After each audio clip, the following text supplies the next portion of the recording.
si tanahnya ditepuk 3 kali. Punten anu aya di dieu, punten ngagaugaul, punten ngaganggu abdi gaduh niat, titik.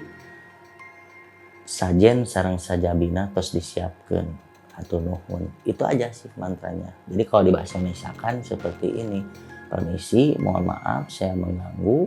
Saya ada kepentingan titik sesuai hajat yang disampaikan, kemudian juga dengan ucapan terakhir dengan ucapan terima kasih.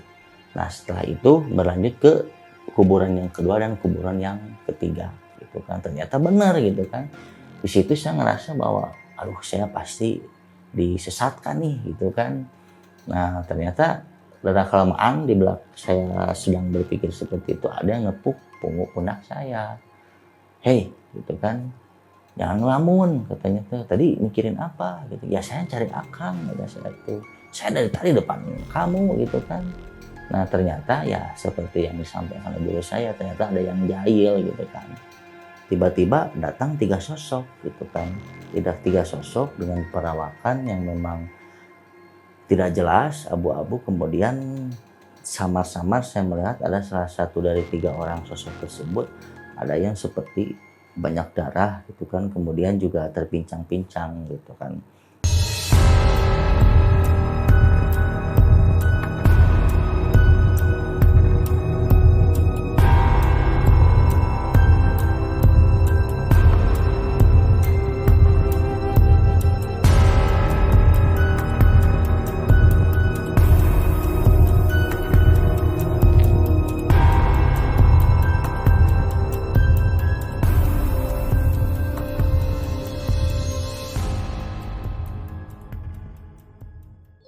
Assalamualaikum warahmatullahi wabarakatuh. Berjumpa kembali di channel Terry Juna Official. Kali ini di episode ke-5 saya akan menceritakan pengalaman mengenai ketika dulu belajar ilmu ke guru spiritual yang masih berkaitan dengan di episode 2 mencari ilmu pangkanang. Kali ini saya akan menceritakan pengalaman saat ritual di pemakaman untuk membangkitkan arwah. Bagaimana cerita selanjutnya? Simak terus di tayangan berikut ini. Awal mula cerita ketika saya pertama kali dikasih informasi oleh guru spiritual saya, karena memang pada saat itu saya ada misi, karena memang rasa sakit hati saya pada saat itu belum bisa terobati dengan cara-cara spiritual lain. Nah, guru saya mengajarkan atau memberi saran untuk mengambil ritual ini. Tentunya adalah melibatkan arwah-arwah yang memang sudah dimakamkan. Nah, setelah itu saya berkunjung ke rumah guru spiritual saya sekitar pukul 4 sore. Dari situ saya memang tidak diberikan saran untuk membawa media ritual, tetapi saya hanya disuruh datang. Kemudian juga guru saya sudah menyiapkan bahan-bahannya. Nah pada saat itu saya hanya dikasih tahu bahwa ritual ini adalah ritual pemanggil arwah. Artinya adalah arwah-arwah itu yang akan disuruh untuk mengganggu orang.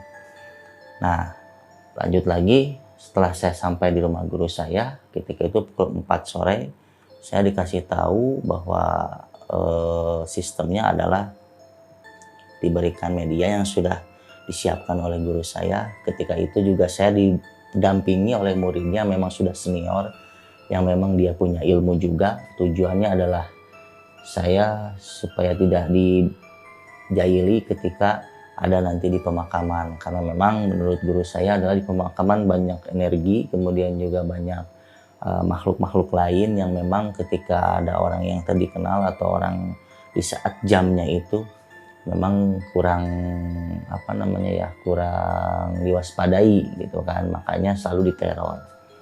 Nah kemudian setelah saya dikasih bahan, guru saya berpesan pada saat itu, kamu cari 3 makam, kemudian juga hitung tanggal kematiannya, kemudian tanggal kelahirannya. Otomatis kan ketika dikurangi itu dia muncul berapa tahun kan.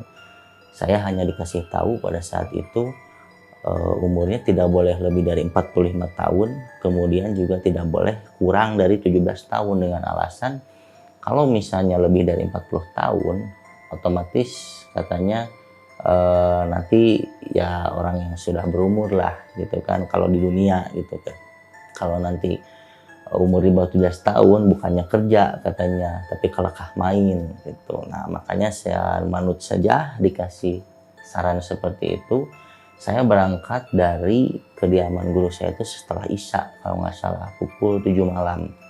Karena memang saya kan tadinya bilangnya jangan terlalu malam Pak, karena kan saya baru awal ketika masuk pemakaman walaupun didampingi gitu ya, karena nyali saya waktu itu belum berani gitu. Nah, guru saya menyampaikan bahwa ya sudah setelah Isya saja kamu menuju ke sana gitu kan, didampingi oleh asisten yang memang sudah senior. Nah, saya pakai motor, kemudian juga berbekal media yang sudah dikasih oleh guru saya, kami jalan, entah itu di pemakaman mana, yang pokoknya masih di kota Bandung pada saat itu. Yang saya tahu setelah di perjalanan, guru saya itu telepon gitu kan, nanti setelah pulang dari pemakaman kamu jangan langsung pulang ke rumah katanya, karena memang dikhawatirkan ada yang ikut. Kemudian juga sebelum pulang ke rumah mampir dulu di pom bensin untuk bersih-bersih lah gitu, baru dia disarankan lebih baik mandi gitu ya, mandi besar baru pulang. Nah, setelah sampai di pintu masuk pemakaman itu kan suasana sepi, kemudian juga saat itu kondisi sedang rintik hujan. Nah, otomatis saya nyimpan motor itu di semak-semak karena di sana itu ada pohon beringin besar. Ketika pintu masuknya itu saya simpanlah motor saya di situ. Kemudian saya tanya ke asistennya guru saya itu, Kang, kira-kira yang dimaksudkan oleh bapak itu yang mana gitu kan. Ternyata si Akang balik lagi nanya ke saya.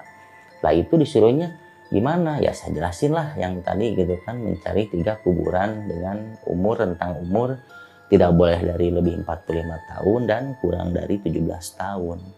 Nah, si Akang itu oke, kita cari berarti kuburan yang masih baru karena ritual ini memang dikhususkan untuk makam-makam memang masih baru. Nah, itu ada sebelah ujung, otomatis saja itu hampir 15 menit lah melewati beberapa kompleks makam dengan kondisi yang gelap, hanya ditemani oleh si Akang dan saya hanya alat penerang itu senter yang dari korek api gitu kan. Berarti betapa kurang terangnya gitu kan.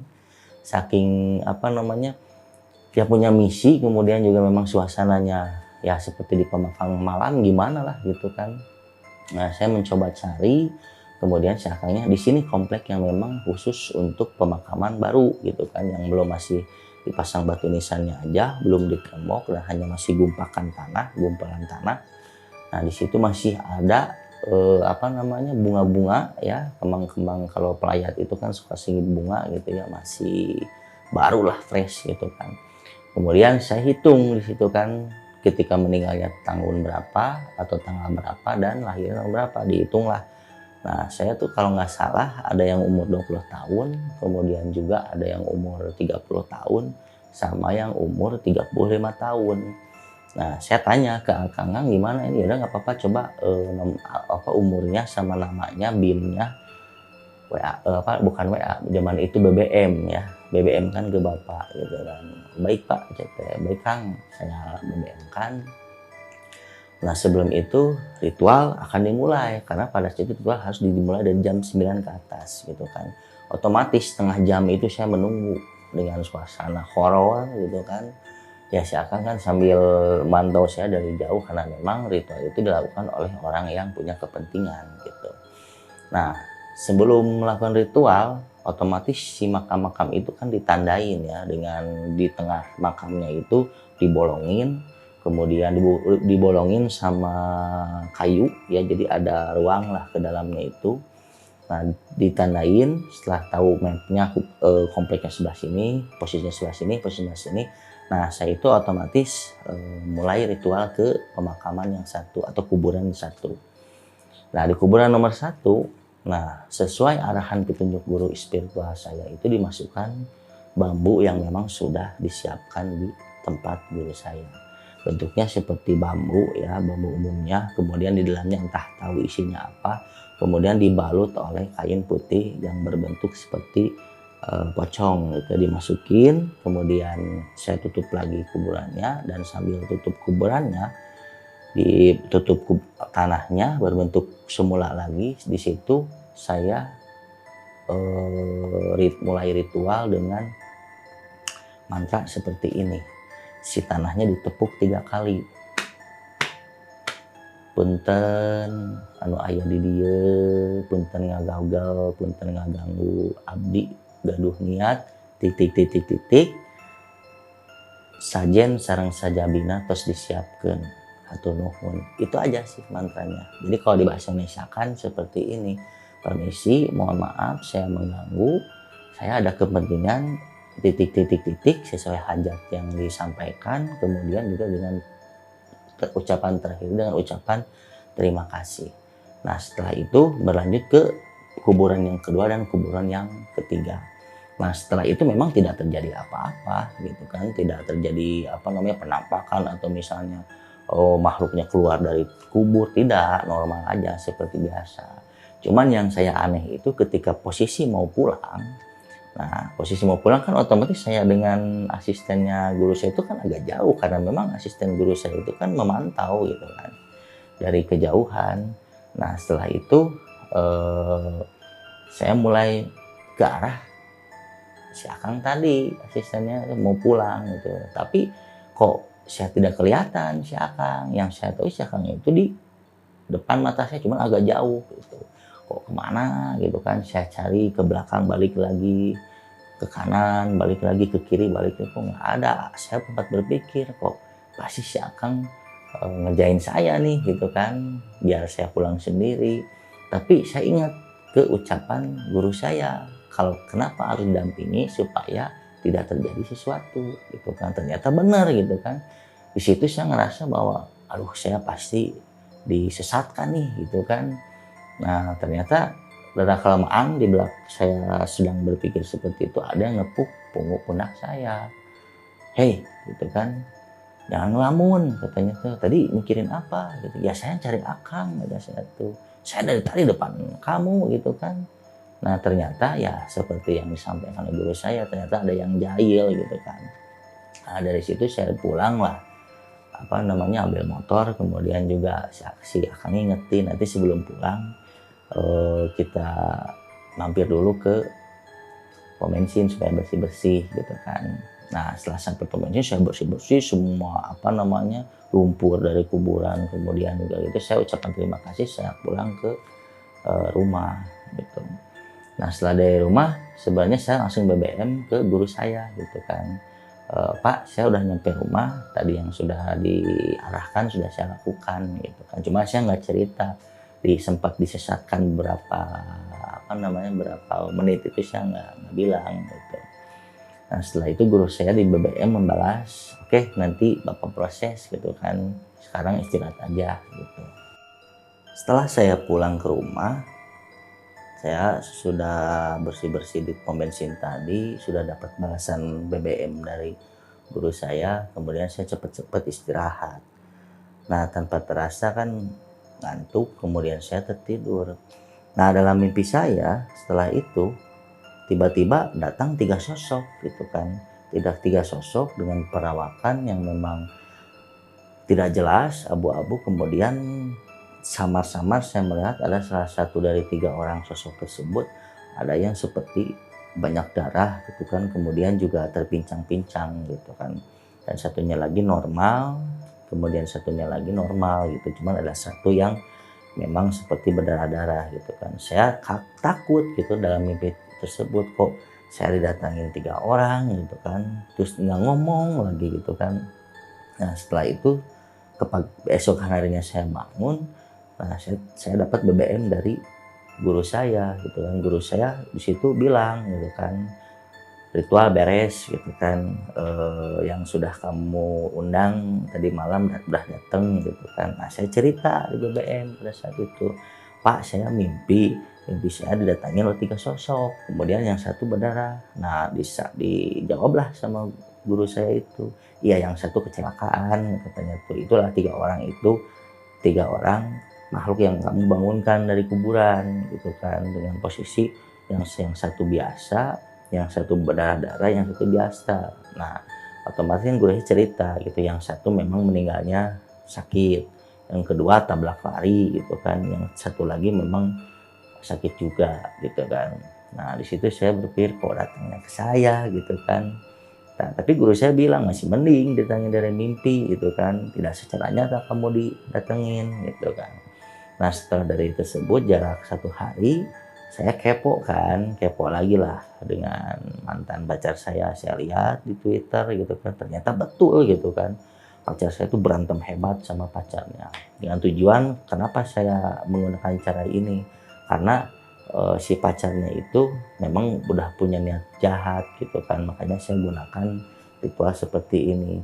Jadi teman-teman ngambil hikmah dari cerita ini, kalian sudah keluarga, jaga keluarganya jangan sampai diganggu oleh pihak ketiga yang memang bertujuan jahat. Oke, dari saya seperti itu yang sudah saya sampaikan. Nantikan lagi di episode berikutnya. Jangan lupa like, share, and subscribe. Assalamualaikum warahmatullahi wabarakatuh. Salam Rahayu.